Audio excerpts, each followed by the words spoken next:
Në të gjitha kishat ortodokse në vend, edhe në Lushnjë, mbrëmjen e të mërkurës së javës së madhe të Pashkëve u krye misteri i Fqelisë. Në Tiranë, në katedralen Ngjallja e Krishtit, shërbesa u kryesua nga kryepiskopi i Tiranës dhe gjithë Shqipërisë, Imzot Johani. Ai thotë se Fqelia është një nga 7 misteret kryesore të kishës ortodokse, e njohur ndryshe edhe si lyerja me vaj e besimtarve. Shërbesa e sotme është shumë e rëndësishme. Është mirosja me vajin. Kjo është një institucion i themeluar nga vetë Perëndia.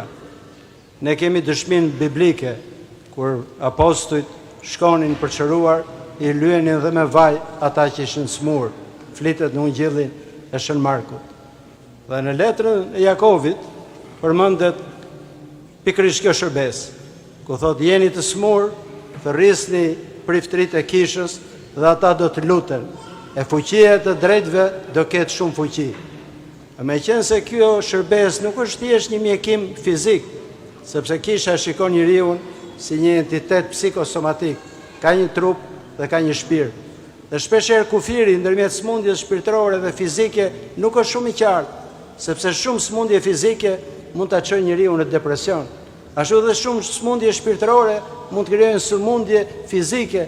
Prandaj dhe lutja që bëhet në kishë është që Zoti na shërojë të gjithëve, fizikisht edhe shpirtërisht.